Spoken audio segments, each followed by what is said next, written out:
Hello and welcome to We Random episode 26. I've got to send a message out real quick. Dear JJ Watt, the state of Wisconsin still loves you, man. You should come home, hang out, put on the green and gold, and help this god-awful defense that we got. What do you say, man? I think you should do it. More after this. Almost Qualified Productions. Let's get crazy! Experts don't have this much fun.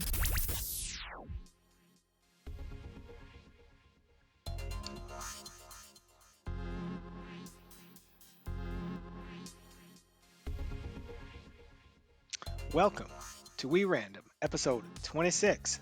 I'm Brian. That's Christopher. Say hello to those wonderful people, Christopher. Hello, wonderful people, and even those who aren't wonderful. It's true. We try to be kind to everyone. Kindness is except Tom Brady. Fuck that guy. I mean, he was getting it in at the boat party, though. I bet he was. You saw old Scotty Miller dropped Chris Godwin's phone in the water, and people said Kevin King could have been there to stop it, but he'd have been 3 yards behind, so still wouldn't have mattered. That's anyway, right. Yeah. How's it going, Christopher? Are you ready for this podcast where we give these people the wonderful wheel of doom and we go through some topics and we have nice random rankings and all of that? I mean, I don't know that it matters if I'm ready or not because we're here to do it, right? That's true. Fake it till you make it. That's right. So, you have anything to say? Oh, go ahead. I got to do a little housekeeping right off the bat. So we had 3 very similar topics. If you're looking at the stream here, B, you see that I kind of threw 3 of them in together. This week's dicks, because we got 3 dicks in the group.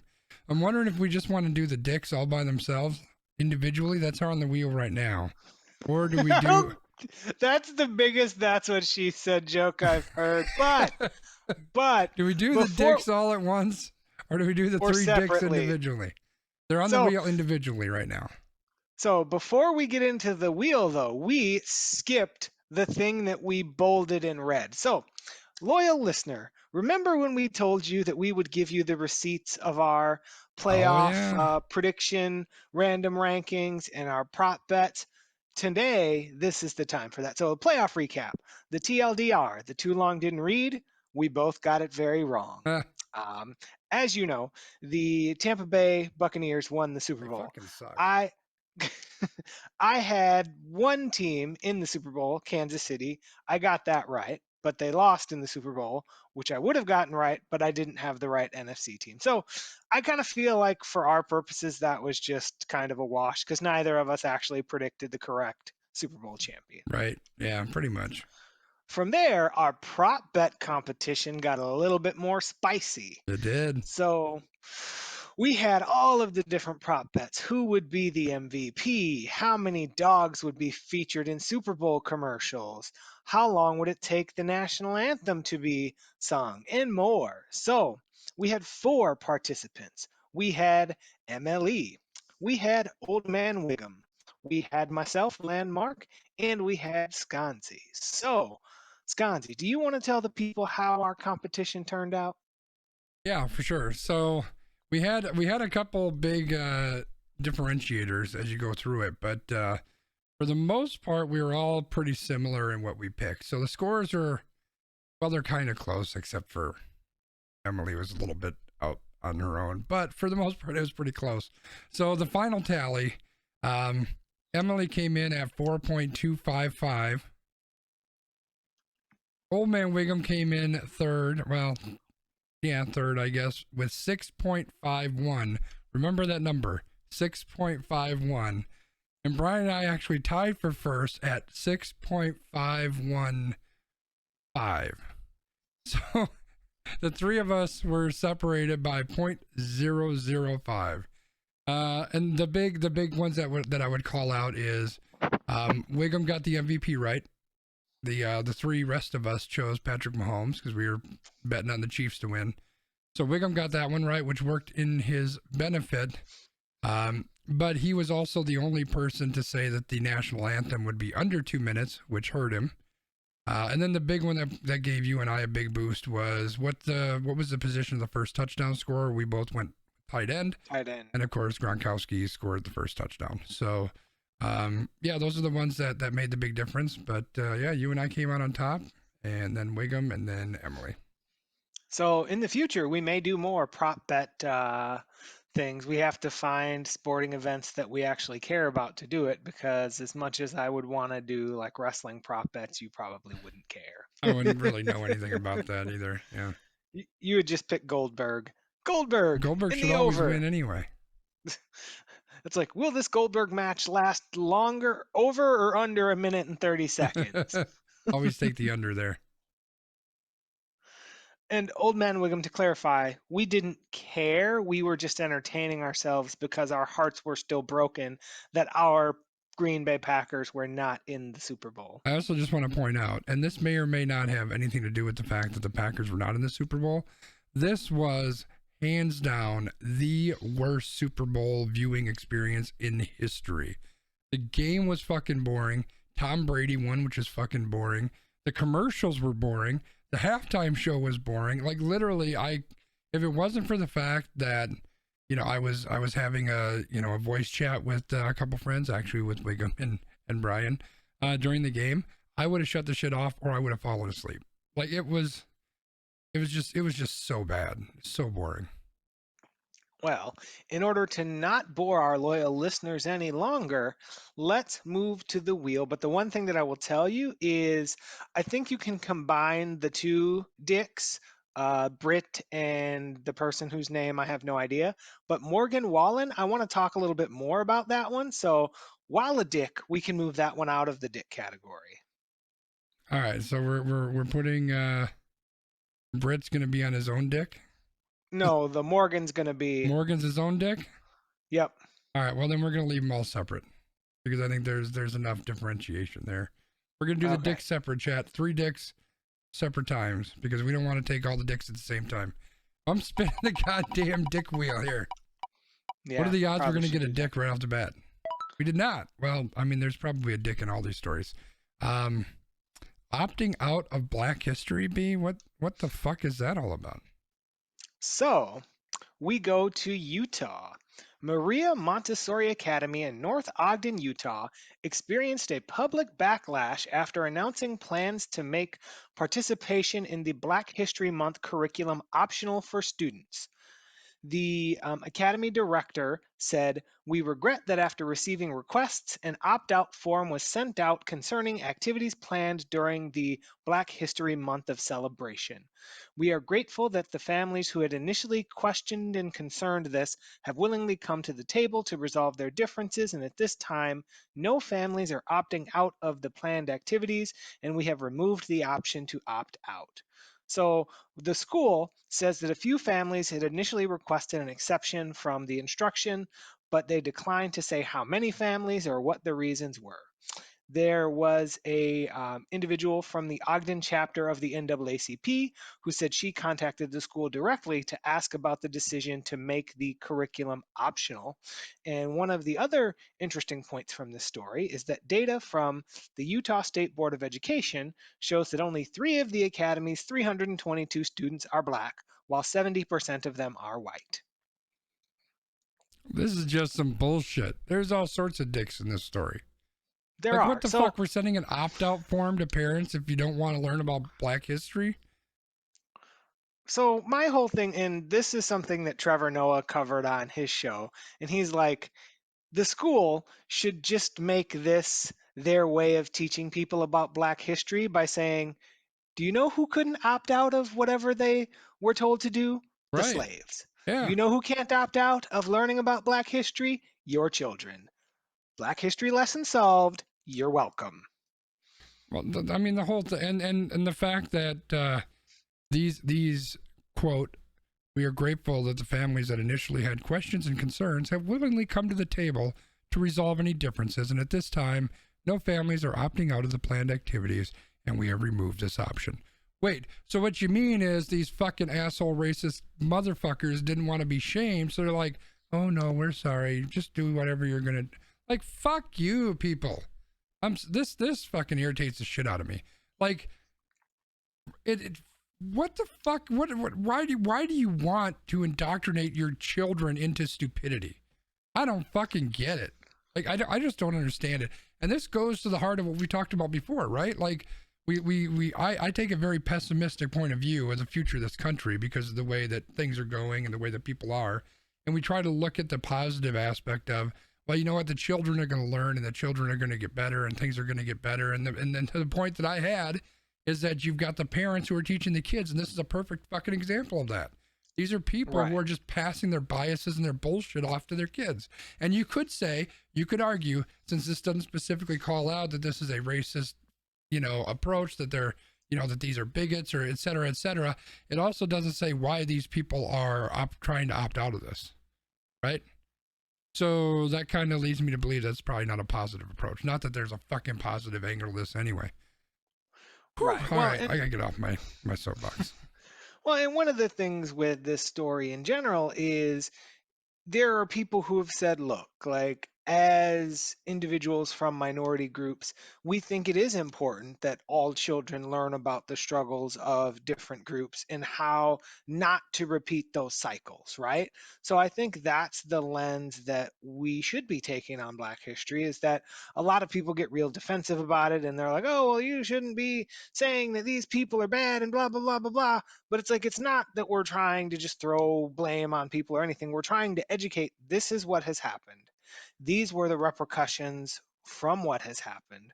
So how do we not repeat this cycle? But it feels like, and this may be my own bias coming through, but it feels like we as Americans have been so like selfish and into our own things, is that we just continue to repeat and cycle these things. And we see this throughout so many pieces of life, whether it's history, whether it's politics, whether it's the way that we're handling COVID. Like, people don't learn from the mistakes of the past. Well, and you can't learn from any mistakes from the past if you don't talk about it, right? Like, if you just hide from it, if you pretend it didn't happen, if you bury your head in the sand, wear a blindfold, of course nothing's ever going to change, right? And why? I'm going to go out on a limb. I'm going to take a chance here, chat. Why should these upper middle class white people want it to change anyway? That's who these fucking people are. Don't tell me they're not, right? This is why they don't want it to change, because it's gonna impact their fucking livelihood, their ability to run to the bank whenever they want, their ability to press down and push down people who they deem as being lesser than them. Of course they don't want their kids to learn any different. They want them to learn their way of being, which is that, white is right, or what the fuck ever. Fuck all this, man. Well, I feel like you're getting a little agitated, so I feel like we should move to the next topic and hopefully find something that is less offensive. But looking at this it's all kind board of of options that we have, I don't think I have no hope for you. I'm sorry. No, I'm having a heart attack tonight. I'm just telling everybody right now. Be prepared for it. Oh, this is a good one. Denver Star Program. This is like this is the one good one. It really is the one good one. So for your one feel good topic of the day, and then we might just impromptu end this podcast because everything else is just going to set your heart on fire. Yeah. So Denver, Colorado, since June 1st of 2020, a mental health clinician and a paramedic have traveled around the city of Denver in a van, handling low-level incidents like trespassing and mental health episodes that would have otherwise fallen to patrol officers. In its first 6 months, the Support Team Assisted Response Program, or STAR, has responded to 748 incidents. None of these incidents required additional police follow-up or led to arrests or jail time. The civilian team has handled close to 6 incidents a day from 10 a.m. to 6 p.m. Monday through Friday in high-demand neighborhoods. STAR does not yet have enough people or vans to respond to every nonviolent incident, but about 3% of calls for DPD service, or over 2,500 incidents, would have qualified for this alternative approach, according to a report. So basically what this program is it represents a more empathetic approach to policing that keeps people out of the cyclical criminal justice system by connecting them with services like shelter, food aid, counseling, and needed medication. The program also cuts down on encounters between uniformed officers and civilians for situations that are not, basically essential to violence or that are escalating to violence immediately. So, what are your thoughts on this, Christopher? This is exactly what we have been talking about when we talk about defunding police, right? Like, defunding police doesn't mean you just cut the number of officers who are out there. It doesn't mean you just take that $1 million budget and make it $500,000, right? That's not what the whole thing has been about. The whole point is to make sure that people that are trained in the areas that need to interact with these people are the ones that are interacting with these people. Instead, what we have today is all of these issues and things that are happening, they all have police that are sent. And when I'm looking at the list of things that led to the contact here, trespassing, which maybe you could say could be a police issue, possibly a welfare check, assist. I'm not sure what an assist is. Maybe that's like a Steph Curry thing or something. A suicidal person, subject stop, whatever that is, maintenance, disturbance, indecent exposure, intoxicated person. Like, are these really things that a police officer needs to be there for? Probably not. And when you look at the primary concerns on most of these, the vast majority of them, or the big chunk of it at least, are mental health issues. That is not what a police officer is trained to do. Some of them may be, sure, right? But the vast majority of police officers, that's not what they're trained for. So if you can get these individuals who are trained for this to get out and work with these individuals, like, that's a huge win. Not only does that allow police officers to focus on what they need to do, which is actually dealing with legitimate crimes that are happening, but it also allows these individuals to, well, first of all, it takes these people out of harm's way in a lot of ways, right? Because let's be fucking honest, cops are fucking killing people, especially if you're black. If you're black, watch out, because they're going to shoot you. And I say that kind of jokingly, but it's the fucking truth. They're going to shoot you. So this takes that element out. It also gets people who need help in contact with people who can help them, or at least can help point them in the direction where they need the help. There's so many benefits to this. Of course, there are some questions too, like what is the long-term focus on this? And that's really what the police chief was talking about here is, what is this going to mean going forward? Is there going to be, what is the long-term effect? Are people going to be less impacted this way than they would be if they had police interaction? Well, if you're not dead, I would think that you could probably do better things in the future. And I'm thinking that taking somebody who, was suicidal and locking them up in a jail or a prison, or putting them in a mental hospital for 6 months probably doesn't help them a whole hell of a lot. So I think that there's a lot of benefits here. I think the reason why I put this in to our list of stories for the week is, one, it's a positive story, and so much of what we do are negative stories. But two, I really think that this is a bright, shining example of what the future can and should be when it comes to helping people who are in need in our community. I love this. I love everything about this.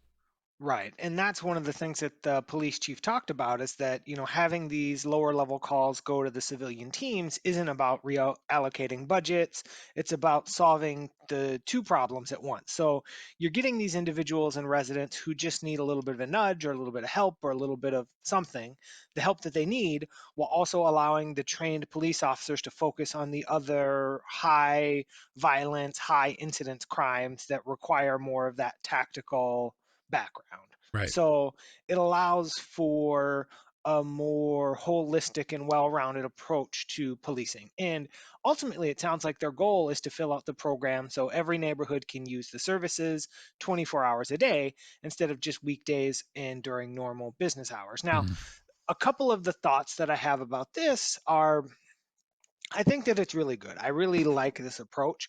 I do wonder what will happen and what people's response will be when and if one of these situations does turn violent, because, odds are at some point it will happen. Right. And, how will people respond to that? And I also think that it might be interesting to consider how will that be handled, especially in these overnight situations versus during the day. Now, again, I may be just making false assumptions here, but generally speaking, during the day, I feel like people are putting their guard down a little more, where like if you have somebody who is, for example, you said like intoxication. If somebody is intoxicated on a street corner at 3 o'clock in the afternoon, I don't know how concerned you are about them versus if somebody is like horrendously intoxicated at 2 in the morning. Do you feel more concerned or less concerned about Right. that situation? I guess I don't know what the answer to that is, but it's a consideration in how they would administer it. But I really do feel like this is a great step and a great program to give something like this a try. Yeah, and Wiggum calls out that this program should have some sort of immediate response or backup plan if and when that happens. And I agree. I think this isn't black and white, right? There's nothing black and white about this. There's a lot of nuance to this plan, right? Or at least there should be, because there are going to be situations where, you know what, we can look at this and say we're just doing a welfare check. We don't need the police to show up, right? Or maybe we're doing a welfare check because this individual has beaten up their mother 3 times in the last 6 months. Well, maybe on one of those you don't need police backup, but maybe on the other one the police do come. But maybe the police aren't the ones who are leading the charge, right? Maybe the police are sitting outside on the steps, well, not sitting there, but standing out on the steps while these individuals go in and have that conversation. And if things turn sour, they've got backup that can immediately come in, right? Or maybe some of these are, this guy's been known to carry guns and beat up his mom every 3 months, and so now we want the police to go in just in case. There's a whole spectrum there. So I think that making sure that we've got that accounted for makes sense. But the more that we can push things in the direction of these individuals handling these cases that police A shouldn't be dealing with and B aren't equipped to deal with, the better off we're going to be. 100%. And that was one of the thoughts that I was going to propose, is that maybe this at some point becomes like a 3-person team where you have your care person go in and your paramedic go in, and you have someone who is an officer there, but maybe they are more trained in conflict resolution, and maybe this is not the person that you're going to send out to do like tactical SWAT training, but they primarily go with these units to provide that ancillary support. Yeah. Nope. I 100% agree. Awesome. Well, hopefully other communities can start trying something like this and we can get some momentum rolling. Yeah, I hope so. I think this is great stuff. All Well, right. let's Well, see are what's you ready next. to It's got to be a transition dick. back? It's got to be I was a going to dick. say, are you ready to go into the land of dicks here? It's still not a dick. They're probably dicks too. This is about the $55 million space odyssey. What's that all about, B? Oh, there are 1,000% dicks in this story. I would put $55 million on it. So, the first would-be spaceflight crew let's restart that. The first would-be spaceflight. Geez, I cannot talk apparently. See, I'm so like, You're I'm just like, oh, we're flabbergasted going here. into the terrible stories. So, there is a spaceflight crew that's going to be all private citizens that will be going to space.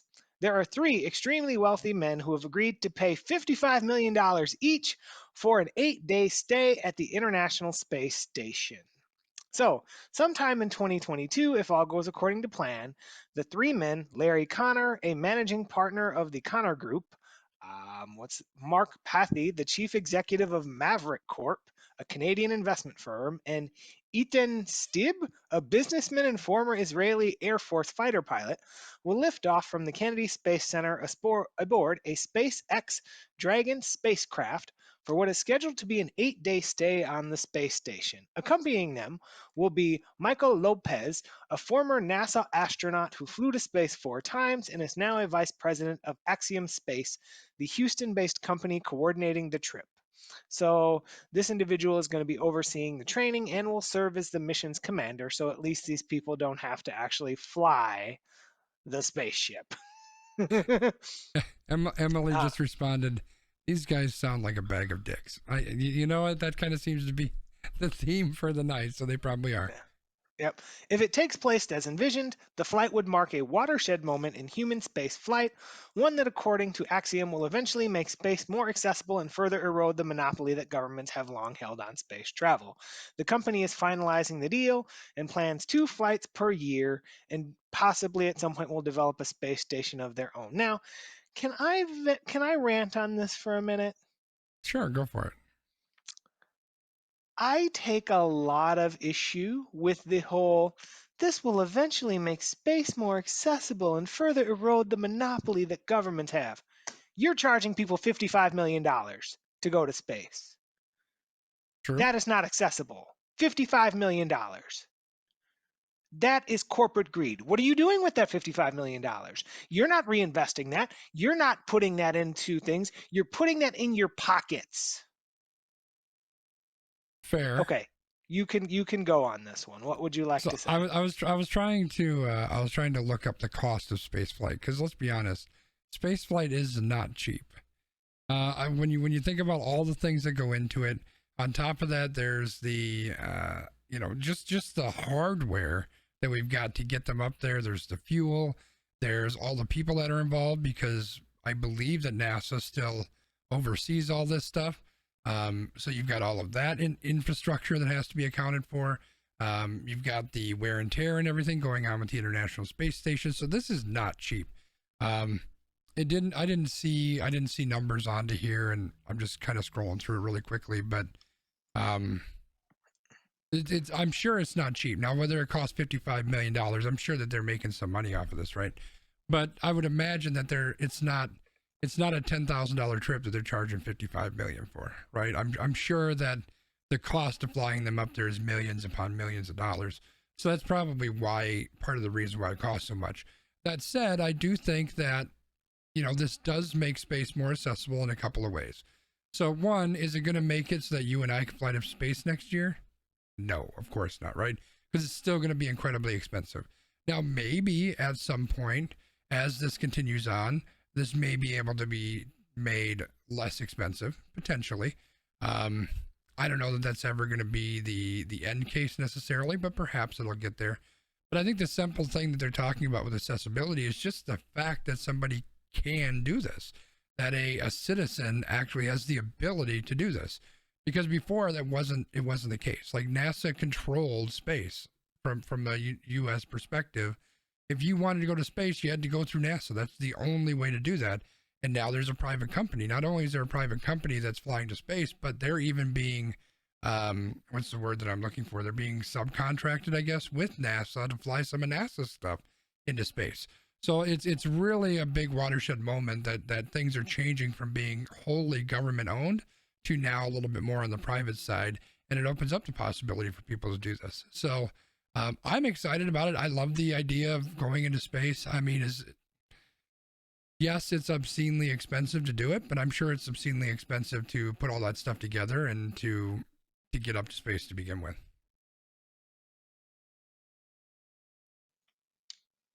Did I knock you speechless? No, I'm just going to keep my mouth shut on this topic. Like, I agree with the fact that, hey, if these people want to spend this money, cool. Like, I feel like there is a lot that people could do for others with that type of money, but everybody's going to make a different decision. And I agree that, having a private company offer this for individuals makes it more accessible to, again, it's kind of a 1% thing, right? Because instead of being accessible to 0% of people or 1% of people who go through all of this training and work for NASA, now it's accessible to 2% of people, the 1% of people who work for NASA and the 1% of people who can afford this. Right. Yeah. But you know what? And it sucks because I can never afford it, right? I'll never be able to afford to do that. But I don't know. I guess a part of me says, I don't know that should hold these people back from doing that. On the flip side, what I do think is worth noting is, what is there, 3 people, 55 million each, 150, $60 million? I mean, that would go a hell of a long way towards feeding people in this country who are starving to death. I mean, I would say that, so do I think that our priorities are a little bit screwed up? Yeah, absolutely. Does that necessarily mean that this shouldn't be going on? I don't know that it means that.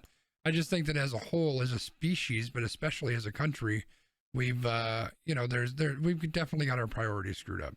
And Wiggum brings up a pretty decent thought, but think of like early flight travel, like the planes and the Wright brothers and all that kind of stuff, right? Everything starts off as expensive and as dangerous and that. I don't know that this is ever going to get as commonplace as those types of transportation are. But it's also, let's be honest, Elon Musk is really about pushing things forward. That's what he's going to do. These individuals are jumping on to to kind of be a part of that, and obviously to get their jollies off going up into space. So yeah, I guess what I would summarize, and I've kind of babbled a little bit, but like, I have no ill will towards these guys. If they got the money and they want to do that, great, so be it. But as a country overall, I think that we have our priorities a little bit screwed up. Yep, you basically just summed up everything that I feel on the topic. So I Perfect. completely agree with what you have just said. All right, I'm spinning the wheel then. Even though Wiggum wants to talk about George Jetson. All right, we got a dick in the house. Uh-oh. Morgan Wallen. I don't know who that is. I think he's a Neither do singer I. or something, but I know you've got some feelings. So tell us So- your feelings. All right. So, Morgan.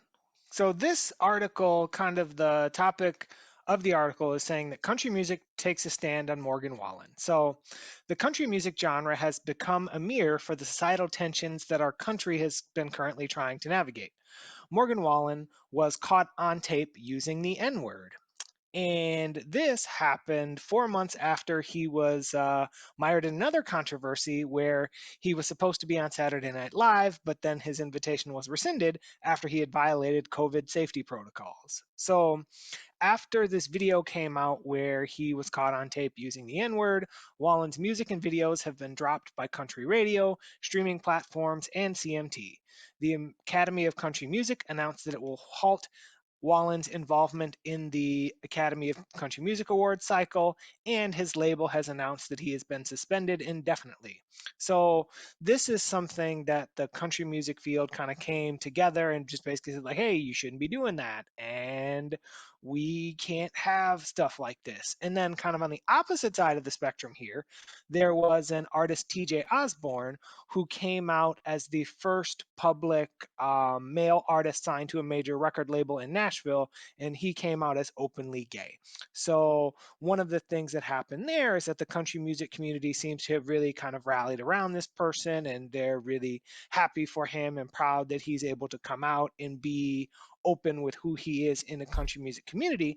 And people have started to say, well, if the country music community can do this, how are we still so broken as a country that we can't come together on some of these issues with everything that's going on in our government and things that our politicians are saying? And I have some very interesting thoughts on this. Do you want to kind of give some thoughts, or do you want me to just kind of go into my thoughts first? Well, let me start with the fact that if you go to like Twitter or Facebook and you search for this fucking guy's name, you're going to find all sorts of stupid ass people who are talking about how this is horrible and I still love him and he's still the greatest and I'm still going to listen to him and I'm still going to go to his concert if he has him. And I think he's an amazing person and he's only speaking what he believes and blah, blah, blah, blah, blah, blah, blah, blah, blah, blah. That's why we can't come together as a country. Country music isn't coming together either. You got the people who think that it's great to say the N-word because they want to say the N-word and they like saying the N-word. So I'm going to say the N-word as many times as I can say the N-word. And so they're supporting this guy because they think it's great that he stands up and he says what he believes. And then you got the other people that are saying, you're a fucking asshole. You can't be doing that kind of shit. Get the fuck out of here. So I think it's great that they're saying, look at the way country music's coming together because why can't we do this as a country? But hey, if you look just barely, like just a sliver below the surface, they're not coming together either. So nice try. What do you got, B?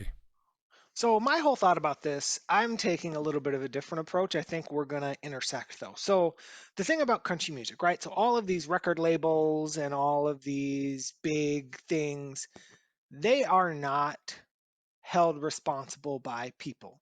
If they fire this guy into the sun and say, hey, you're fired and we're not going to play your music and we're not going to do anything, it's on them. They're going to take whatever profit loss from that and just move forward. They are not accountable to those people that you're seeing online who are like, oh my God, like I want this person to be my baby daddy and I'm going to listen to him anyway and he's right and all of that. They are not accountable to these people because they aren't getting voted in, voted out, anything like that. They're not accountable. So they're going to do what's in the best interest of their business, which is to separate themselves from scandals like this gentleman. So the biggest thing that I've realized is this is where our politicians have gone wrong. Because in theory, when our country was founded so that politicians would represent the best interests of the people that they represent. Today's politicians no longer want to represent the best interests of the people that they represent. They just want to represent the views that are going to get the most votes from the people that they represent. So, what we basically have turned into with politics is we've turned into a religion. So, people, no matter whether they feel like it's right, wrong, or indifferent, they are going to just blindly follow whatever it is that's going to get them the most popularity. And right now, we're like that with a lot of this kind of Donald Trump movement. So these folks, and we've seen it in some of the different votes. So, for example, the Liz Cheney thing, where they tried to censure her, but they all got to vote in silence and nobody knows who voted for what, and they didn't censure her. But we're seeing the impeachment trial right now, and we saw the stuff with Marjorie Taylor Greene, and everybody's just voting down party line because they don't want to be held accountable by their constituents who are still, enough in force that there's enough individuals out there who are on the MAGA bandwagon that if they go against that, they will get voted out. And that's what they're afraid of. They're afraid of actually taking a moral and ethical stand for what is right versus their own popularity. And that's the problem. And that's why people are saying, oh, country music can do this, because they can take this ethical and moral stand because they're not going to be held accountable if they don't do it, because they're not going to get voted out. If they do this, they're not going to get voted out. If they don't do it, they're not going to get voted out. But the guy in wherever he's from, Missouri, he's going to get voted out if he doesn't go with crazy Trump. So, that's our problem right now. That's honestly what reading this and thinking about what I'm seeing has made me come to. What are your thoughts about that? Well, yeah, I think there's some truth to that. So I think there's I'm going to use the word nuance again. There's a lot of nuance here. I would like to say that we're seeing a lot of action on this front. I mean, we've got 3 dicks in the show today that we're going to talk about that facing similar type of things. 2 of them are very similar. One of them a little bit different. I think we're seeing companies, we're seeing platforms, we're seeing people start to rise up and hold people to account for the bullshit that they're spreading. I know a lot of people like to throw this around as a First Amendment thing, but the thing is, and everybody's heard the same thing, the First Amendment basically just says that you can say what you want to say. But it doesn't say that you're not an asshole, and it doesn't say that people can't hold you accountable for what you're saying. And that's what we're seeing a lot of this. Now, to your point, that accountability looks very, very different depending on where in society it's happening, right? So it looks different if you're the president of the United States. It looks different if you're in Congress and you're trying to vote for this thing or that thing. It looks different if you're a business owner, regardless of how big the business is.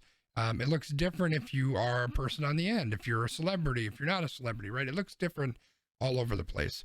I think the fact that we are in a time where some of these things are being, where some of these things are happening, where we're seeing movement, I think is a very good thing.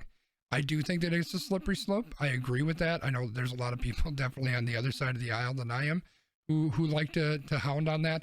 I think it is a little bit of a slippery slope. I think we have to be careful on that because I do think that there's an opportunity for us to kind of lose that high ground, so to speak, if things go too far. But yeah, to your point, I mean, if we want to make this political, we all know that I hate most politicians. I think it's nothing but a game, and it's all about money. And those 3 dicks we talked about earlier who have the $55 million to go to space, they can stuff pockets with whatever they need, and that people vote their way. So yeah, I mean, there are certain people who are doing things, but a lot of people are just they're holding back and they're judging, right? They're looking at what is best for me, what is best for number one, what do I need to do to take care of me, right? We talked a few weeks ago about Mitch McConnell when he came up and he spoke about what happened on the insurgents of the Capitol. Now, for 4 fucking years, this guy did nothing but lick Donald Trump's boots. Like, he would not look at him wrong. I mean, he was a dog for that man. He was just literally a dog for that guy. But then once he felt the tide starting to turn and he started to see that things weren't, I didn't have to 100% be in his camp, then finally he spoke out a little bit, right? because all he's doing is he's just feeling that political wind, and he's going whichever way is going to keep him elected and keep him in a position where he's going to be able to stuff his pockets. And then he backtracked it again, though. He backtracked. Of course, because he's just gonna look at where the wind's blowing, you know. So I think there's a lot of that, and that's horseshit, and we have to get around that. We need people who are willing to stand up and actually speak from the heart and speak what's true. I think when it comes from the private sector, is that right? Private sector, like the people who, you know, shit can this Morgan Wallen guy. Some of it is definitely protecting my own pocketbooks, right? Because you never know when these things are going to turn, and then the quote unquote cancel culture is going to turn on them and turn on their record label and say, wait a second, if you're okay with this, now we're just going to spin it on you. And now all of a sudden they take that big hit. So I think that companies are making moves for a couple of reasons. I think one of it is a PR thing, because we need to make sure that we're standing up and we're protecting ourselves.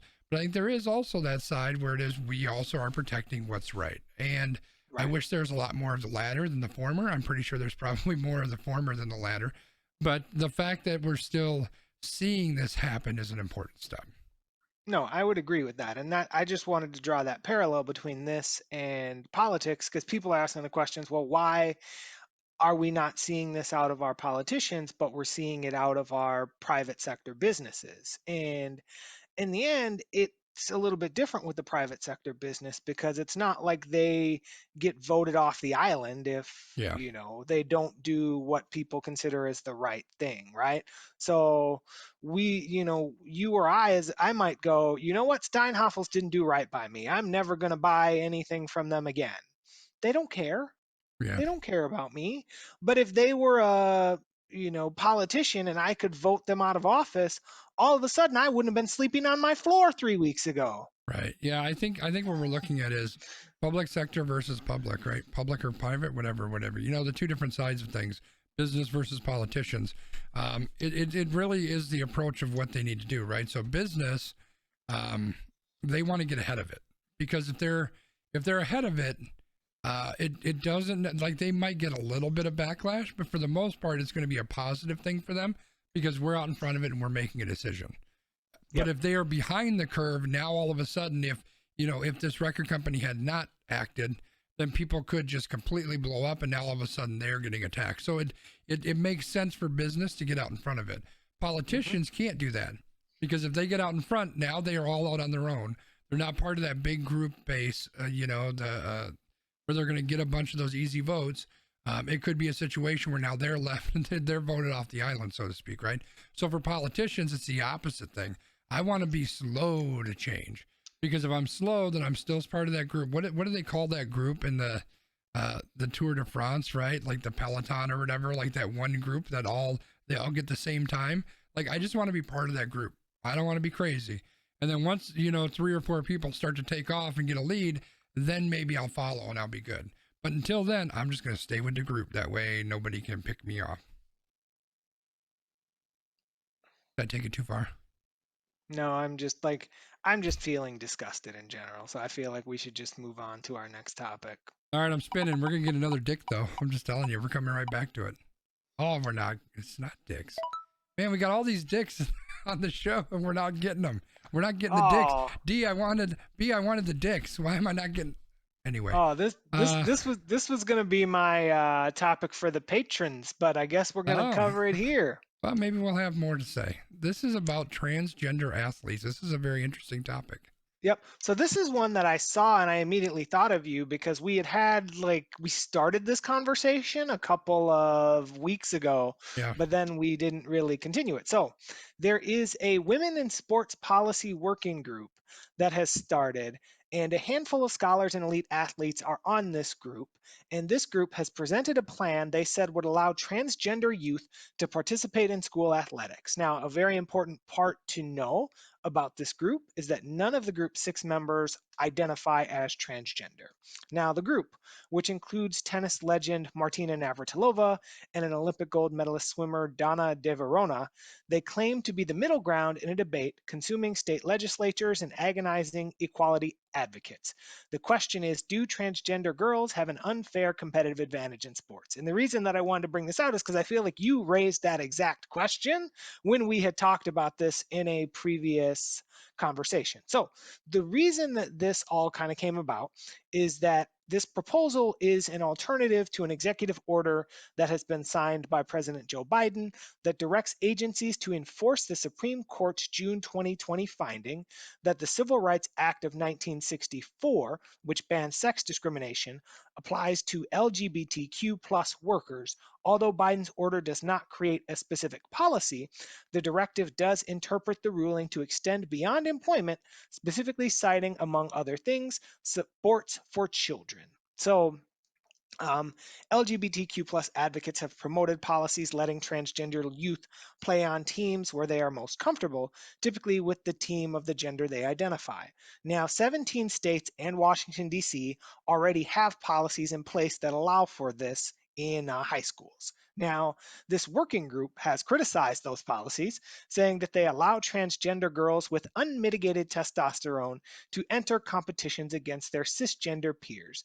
They propose that transgender girls compete with other girls only if they have taken hormones to medically transition and that they undergo testing.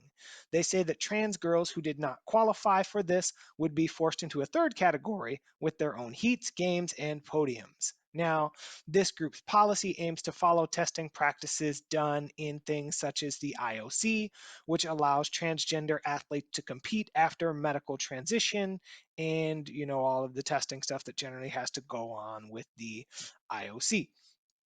LGBTQ plus advocates and transgender athletes have largely denounced the working group as disingenuous in an attempt to exclude trans girls because it has been created without the input of anyone who is trans. So one of the individuals said, "How are you going to claim that you're creating a fair situation here when you're not involving actual trans athletes and actual trans people in the discussion?" Now, one thing that has also come out of this is that trans youth advocates are hesitant to engage in discussions about medical transition at all because many trans youth can put off puberty by going on temporary hormone blockers, and a number of trans youth at that age identify as non-binary. So the other part about that is their information at that age is private, so they worry that subjecting these children to testing is an unnecessary and invasive hurdle for participating in the sport. So that's a lot, Christopher. What are your thoughts on it? Well, I think the first and most obvious thing to mention is I am going to get a group of people, very well-renowned people. I'm going to get 5 of them, and they're all going to be white, and they're all going to be old, and they're all going to be guys. And we are going to have a commission, and we are going to decide the way that black people should be treated in this country. That seems fair, doesn't it? Isn't that how we've done it for the last 244 years? It is how we've done it. I mean, honestly, so, like the fact that they, and I believe when I read through this, not only did they not openly invite somebody who is transgender into this group, they actually blocked somebody who is transgender who wanted to join into the group. So, like, how I get it, obviously there's some people on here who are LGBTQ plus individuals. I get that, but what the fuck makes you think that you're the person that can have this conversation and make these decisions when these individuals are not even in the goddamn room? Like, that is just so goddamn stupid and self-centered. It just blows my goddamn mind. I mean, you have to put these people in that room because no matter how much you think you know about it, you are not that person. No matter how much I think that I might have a decent read on, the way that black people are treated in this country, guess what? Surprise, I ain't black. I don't know what it's like to be black. I'm never going to know what it's like to be black. I just don't know that. Now, I may have a decent idea as to some of the things. I sure shit don't know everything. So the fact that they don't have transgender people in this committee or group or whatever it is just fucking mind-blowing. And as far as I'm concerned, it cuts their legs off from under them immediately. You lose all credibility because you don't even have these individuals in the room. That's what I'm going to start with, and I'll let you feed off that. I got more, though. Right. And a couple of the thoughts with this is that there are very few studies around this, but some of the studies that have been done show that while in maybe transgender adults, there may be a competitive balance issue, in transgender teens, it hasn't necessarily been shown that there is a competitive advantage. And one of the concerns about folks from the LGBT community is that folks are basically kind of cherry picking this on the basis of winning, because what these folks are trying to do is they're trying to have a complete guarantee about winning, and winning is not the human right here. Participation in the sport is the human right. So that's kind of what they're saying is a thing that's important, and I really feel like it is challenging to ask these individuals to go through testing and expose themselves in that way, because how many of these individuals may not even be, out, so to speak, in that way in their school, right? Because there's so much stigma and so much challenge. So to tell someone, oh, well, you can't participate in the team that you identify with because you might possibly question mark have some testosterone. Like, I understand if we're talking about an Olympic level sport. I would even be understanding if we're talking about college sports because there are major corporations sponsoring this event. These are high school sports and below. Do we as people realize how different high school sports are? If you look at two high school sports teams, they may be completely different. It might not even be a competitive matchup at all. And that's okay, because what we're trying to do is we're trying to encourage all of these people to come together to participate in some type of extracurricular event that will hopefully help them either emotionally, mental health wise, physically, with connections to other people and their peers, right? Like, that should be the goal of this. The goal of this should not be, well, you are competing against me and you're too big and da da da da. Okay, so if that's the case, then do we have to look at every single football team and say, well, these guys over here actually have a gym because they live in the affluent part of town, and the guys over here, none of them actually go to football practice because everybody's working a second job to support their family, right? Like, I really resonate with that whole, they're just trying to get a guarantee on winning here, and I think that that's bullshit. I think that's part of it. But I mean, to be fair, how many professional football players in the NFL do you know that didn't play football in high school? How many MLB players didn't play baseball in high school? How many Olympic athletes did not participate in their Olympic sport in high school? So saying that this isn't the same level as the Olympics, the same level as college, yes, that's true, but high school and below is a building block to get to that point. So I think that there is some legitimacy to that. I don't know the answer. I mean, just point blank, I don't know what the answer is. I do think one thing that I think I can speak a little bit on, I certainly don't know from firsthand knowledge, but the point you brought up, that this is a potentially a very traumatizing experience for a young person. Young people are dealing with their who they are personally and emotionally and sexually, all of that. Just normal cis children struggle with this constantly. Everyone does to some degree or another. And now you add that extra layer that this is a trans individual, and you're gonna make them jump through all these hoops just because they want to go out and fucking play soccer. That I have a big problem with that.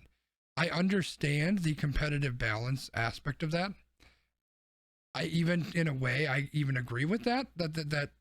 That's something that in today's world, or in the world of the past, has been something that that it's going to have to change. There's going to be a shift. I don't know what that is. I don't know what the right answer is.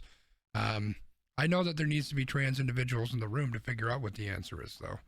And right. I have a really big issue with trying to push all these different tests and things on these kids. I struggle with that. So I don't know what the answer is on this one. Yeah, because that would be my question. Are you testing every kid for steroids? Are you testing every kid for drugs? Are you like, if you're going to make these kids test, are you testing everybody else's testosterone levels? Because if you're going to test their testosterone level, are you testing little Jimmy's testosterone level over here? Because if you're not, you should be. I mean, I think that's a great question, right? So what are we actually testing for, right? It seems like testosterone is the one. So is there a scale?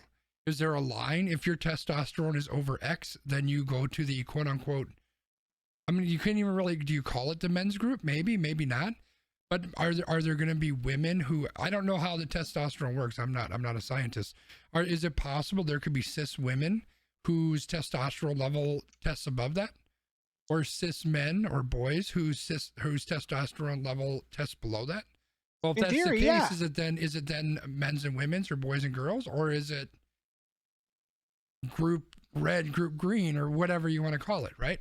Right. I don't know. Exactly. I mean, if you are only going to test the individuals who say that they're, I am a trans individual, and I want to play soccer on the girls' team because I identify as a girl, and I have to go through the extra tests, but everybody else doesn't.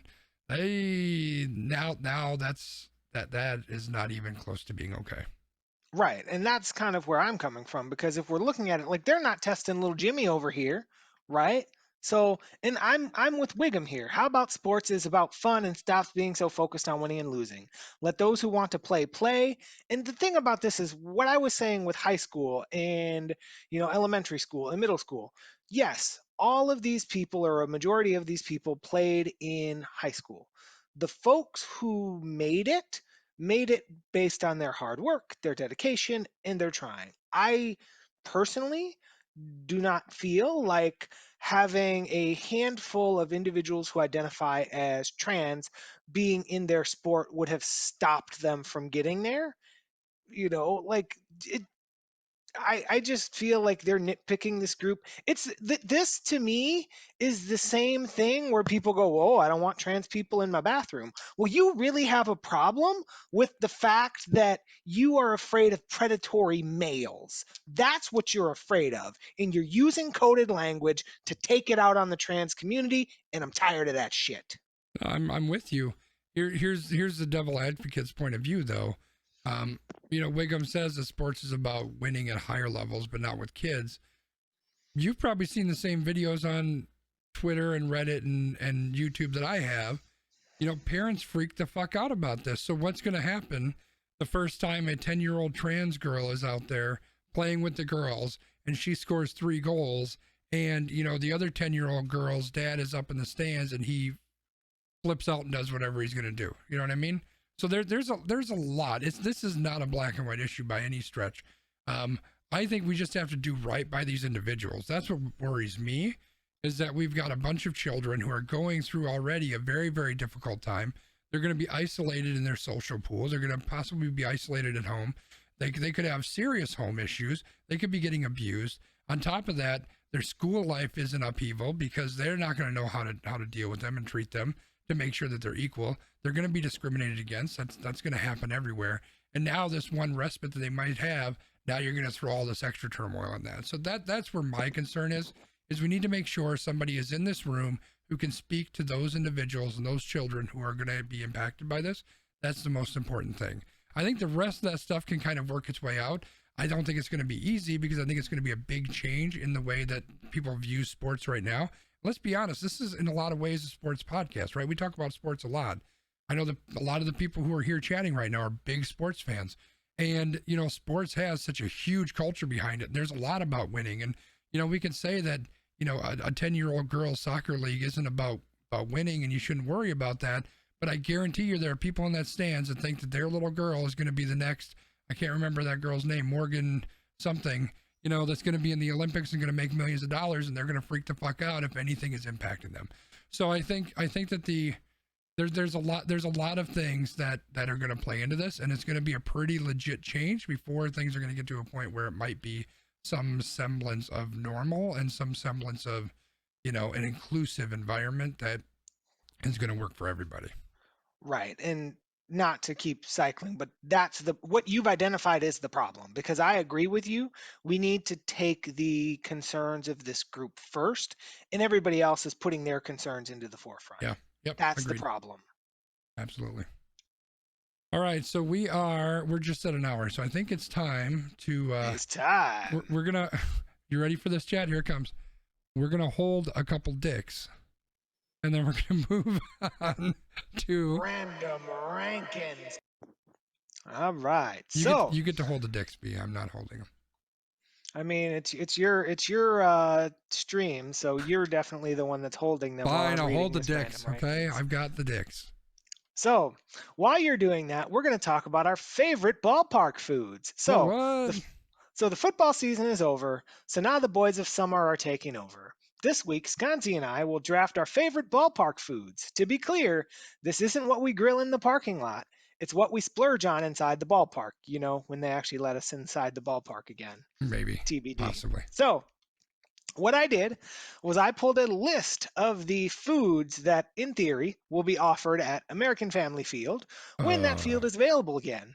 So we have lots of different delicious options, and Sconzi and I will pick as many as we feel like we want to pick. I didn't put a number because I figured we would just pick, and then when we decide we don't want to pick anymore, we won't. Works for me. Do we want to put any specific criteria on it? Like, hey, you know, we each have to pick a main dish and a side, or do we just want to pick whatever we want to pick? That's a really good question. Let's leave it up to chat. Chat, what do you think? Should we put some stipulations on it, or should we just go a la carte mode? I kind of like a la carte mode just because it's kind of like you're walking around the stadium and picking whatever you want, right? Yep. Yeah. Yeah, So I would say a just la do that. carte mode is what I was Let's thinking just about. make our way around the stadium and pick what we want. Okay, let's do it. Now we gotta randomize this. Are we randomizing? All right. We're doing like the snake draft thing. I didn't set it up whether it would be steak. Steak. You're thinking food. So, do we want to do snake or do we want to go back and forth? Let's just do back and forth. All right. And I get to go first. All right. Are we able to pick duplicates, or can we only, like, once it's gone, it's gone? Once it's gone, it's gone. All right. So what is my number one thing that I would want at Miller Park? You heard me, chat. I said what I said.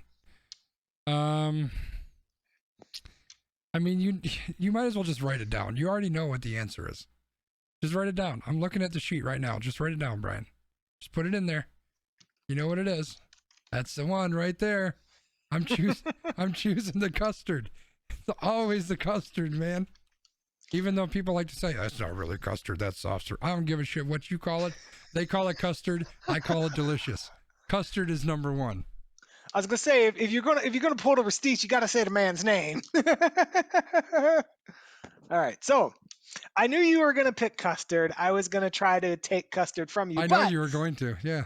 I am going to win Old Man Wiggum's vote right now because wait, are we gonna? I'm not even gonna say it. Just go ahead.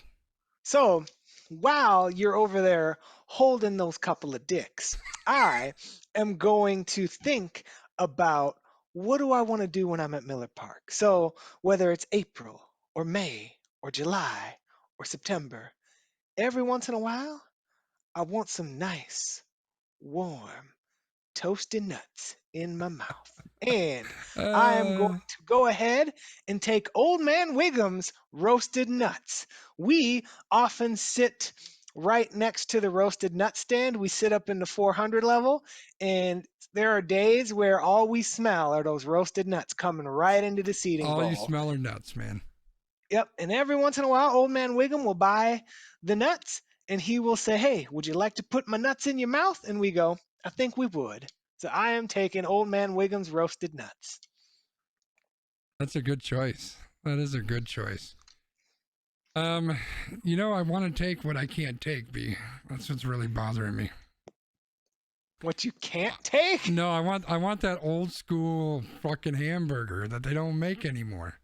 All I got is that garbage AJ Bombers burger, AJ Bomber's burger. which isn't great. It's not horrible, but it isn't great. So you know what I'm gonna do is I'm gonna say, go fuck yourself, AJ Bombers. And I'm taking the bratwurst, baby. It may be the worst runner in the goddamn sausage race, but it's the best food you can get outside of the custard. Nice. So that leaves me considering my next pick. I think that I am going to go ahead and take something that actually has become one of my ballpark favorites, and it is the chicken strips. Now, Oh, the chicken strips, typically it comes in a basket with chicken strips and tater tots. I'm not going to cheat though, because the list only says chicken strips. So I get the chicken strips, and technically I should get the tots, but we're not going to say that. But I really enjoy those because they're very easy to eat at the ballpark. You can dip them in your ketchup and barbecue sauce, and it's just a nice filling meal at the ballpark. yeah, that's a good choice. That's a good choice. I was looking for one that I don't see on here, which I thought it was a standard option, but apparently it's not. So What was it? the pierogies. Oh, I thought I saw those. I mean, unless they're like in a different option, different section here. Let's see. No, I don't see think them in here. Pierogies, no. Maybe those were like like the special whatever. Maybe I thought they were standard whenever the hell it was the last time we were there. All right. Well, I gotta get what are the Johnsonville sausages? Is that like all the sausages? No, that's just your variety of hot dogs and Polish and So whatever. do I get all of them if I choose that? You do not. Oh, I have to just pick one. Yep. Oh, okay.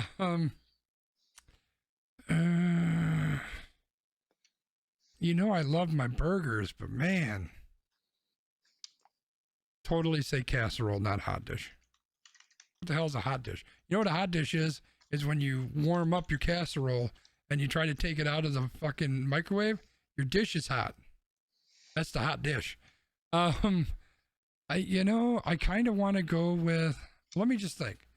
When I go to Miller Park, I have to take the burger, like, because I always get the burger just because I love burgers, even though it's a garbage And then you burger. hate it so much. Every time I hate it, but it's the only burger there. I just remember like when they actually had the legit AJ Bomber stand and it was like really Yeah. good, and then Yeah. they used to have like special custards of the Yes, the different players had their special custard. yeah. Yeah, that was a long time ago. For like what, a year, maybe 2. Yeah, 3-ish. Yeah, But that was unfortunate. it's unfortunate that that no longer exists, but Now it's garbage. it is. So We are not Now that sponsored you- by AJ Bombers. Sorry, go on. now that you have taken the AJ Bombers burger, I am going to take the good old Wisconsin Ultimate Cheese Fry. Now, Oh, this is something that I've only had a couple of times, but whenever I've gotten it, it's been delicious. So, the Wisconsin Ultimate Cheese Fry is a crispy craft beer battered twister fry topped with Sargento cheddar cheese sauce, chopped applewood smoked bacon, and fried cheese curds. So, I get fries, I get cheese curds, I get bacon, and I get cheese sauce. So, I get like 4 different menu items in one. wow. That's I feel like that was like a ringer that you were holding back. I feel like I think I got screwed over on that one.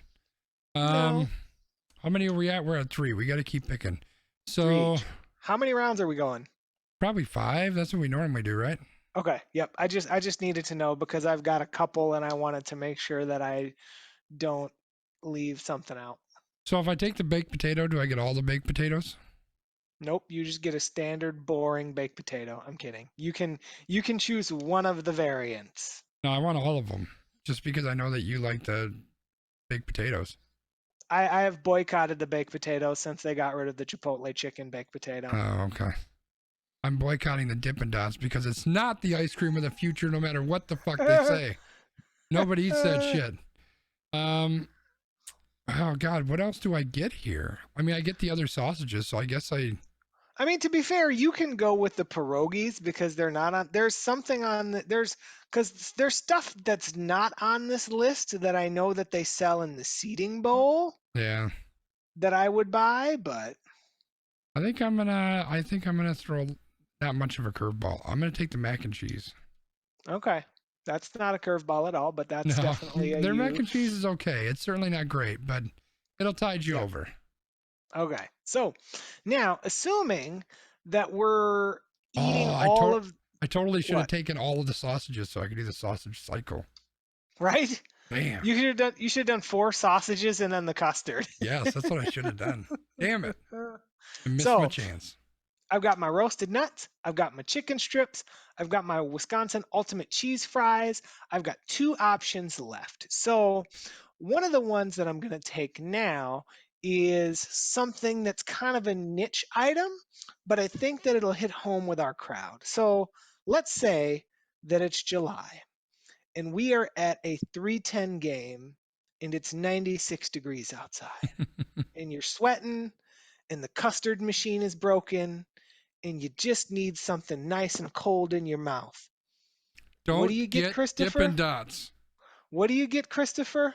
Margarita? You get the lemon ice. Oh, lemon ice. Okay.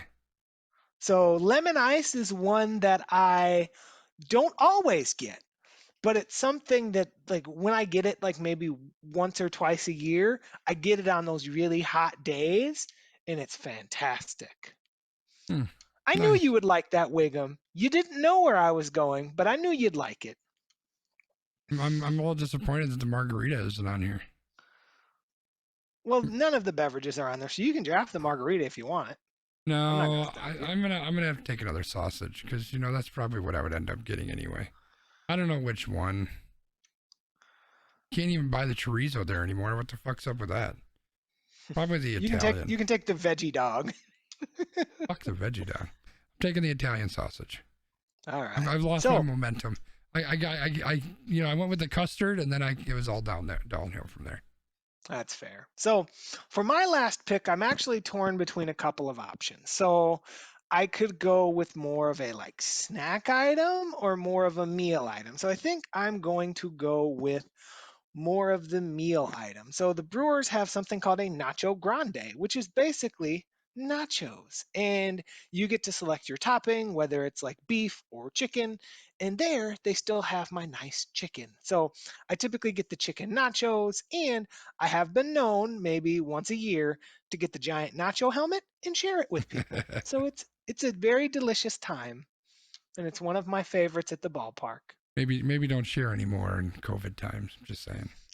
Well, once we're all vaccinated in 2025, we might be able to start sharing again. Maybe. I don't think I'll still be around. But this is one thing I've noticed as we went through this exercise is that you have a lot more variety in your ballpark foods. Like I'll get a burger, I'll get some sausages, and I'll get custard. And that's pretty much it. Like I'm not touching anything else. Like that's all I'm doing. Like I put mac and cheese on there because I needed a 5th one. But like I feel like you've got a much wider game than I do. I'm surprised that you didn't take Aquafina as your I didn't see it on here. I totally would have. Yeah, you're very predictable when it comes to your ballpark foods. Yeah. Well, I mess with It's what like- works, man. It's like you'll him and haw, you'll be like, should I get tacos? And then you come back with a burger. Every time. Does Wiggum just need nuts to be happy? I mean, I don't know that that's all he needs, but it definitely does help his mood quite a bit. All right, B, I think Wiggum has already voted for you. We'll see what Emily thinks, and anybody else that's out there, go ahead and throw your vote. Do you think Brian has a better ballpark food meal, or do I? And I had the custard. Just keep that in mind. While you're figuring out what your answer is on that, I'm going to hand it over to B for his extra point. So I've had 3 things that have kind of been in my mind this week, and I'm still not sure which one that I want to go for. So At work, I've been doing a lot of diversity training, so I've had a lot of positive thoughts and momentum about how to be a better ally and advocate for those individuals who are experiencing challenge. I also have some thoughts about an individual who recently passed away, and I did something very selfish this week. So I'm still not sure which one of these things I want to talk about, but I think I can wrap them all three into a nice little bow. We as humans are multifaceted. Sometimes we have needs and we are trying to just do the best that we can, and I think that's okay. So I'll be honest. I went and actually did something this week during COVID, and at first I felt really guilty about it because I've been really passionate about trying to stay home and stay safe and do all the things by the book. But as I thought more about it, even in making the decision to go get a pedicure, I did it in a safe way. I tried to book an appointment at a time that was an off, brand time where not many people would be there.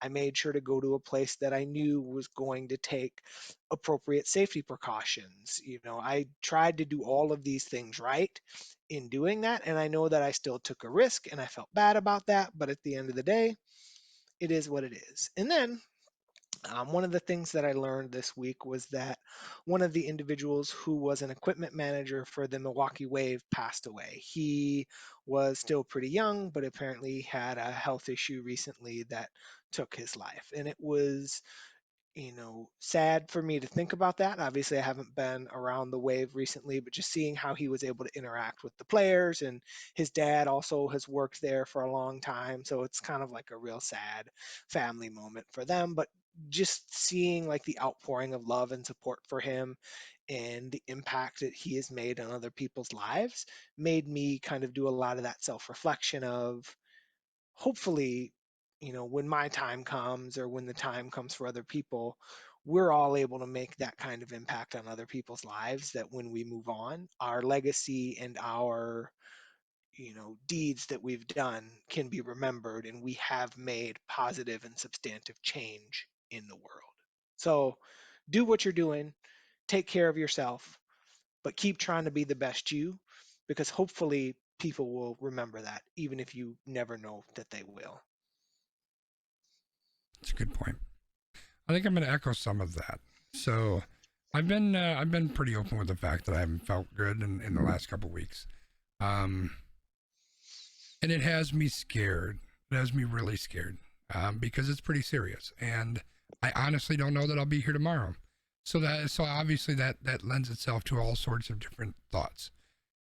Today I also got an email from my boss that congratulated me on my 13th anniversary at the company. It is actually a week early. My anniversary is next Thursday, but that's okay. The point is that I think about what I'm doing. I think about how passionate I am about what I do for a living, what I've spent 12 something years doing, 13 years doing. I've done different things throughout the company, but at no point in my life would I have said, this is what I'm passionate about. This is what I want to do for a living. It's not to say I haven't found a lot of passions throughout that time. I have. But I looked at, for 13 years, I've been doing this thing. And I'm comparing that to the fact of how I'm feeling and my worries on what the very near future might hold. And I guess my message is, go out there and do whatever the hell it is that gets your blood pumping. Whatever it is that excites you, that interests you, whatever those things are, whether you want to take up drawing, you want to, travel the world, maybe not just yet. If you want to buy that new special car, if you want to start, marathoning, whatever the case may be, those passions that you may not have followed, go out and chase them. Because in the grand scheme of things, we're all going to get old. We're all going to die at some point. And time's going to pass one way or another. Doesn't matter if you're doing something you love or if you're doing something you hate, time is still going to pass. So do something you love, man. Like, find out what that passion and that excitement is in your life that you're missing or that you need. Maybe you've already found it. Do more of that. Find a way to do more of that. And if you haven't found it yet, figure out what that is. what is it that gets you excited? What is that thing that whenever you see it or hear about it or read about it or somebody mentions it, your pulse picks up and your eyebrows raise and your cheeks kind of perk up and you're like, oh my God, that is so exciting. I want to be a part of that. Find a way to do that. Do as much of that as you can, because in the grand scheme of things, when I do kick the bucket, whether that's tomorrow or in 2 months or 20 years from now, I sure as hell hope that people look at me and say, you know what? He chased those things that were important. He chased those things that made him feel alive. He chased those things that that just made a difference in his life. And if things go really, really well, made a difference in other people's lives. That's the important stuff. And that's the stuff that I want to start chasing more. I think that doing this podcast, doing the streaming is a big part of that. I was able to find those things and grab that. This isn't about me though. This is about you. Figure out what that is and chase it, because that's the important shit in life. That's what I got, B. It's well said. So now we're going to tell the people where they can find us, because once you are done doing all the important stuff in your life, we want you to come and tell us about it. So you can find us on Twitter at landmark MKE for me, Sconzi for Sconzi, and AQ_PROD for the brand. The podcast, you can find that in your favorite podcast app if you search for We Random. You can find us on Facebook. You can find Sconzi on Patreon. You can get lots of nice stuff there. The Patreon is up and rolling.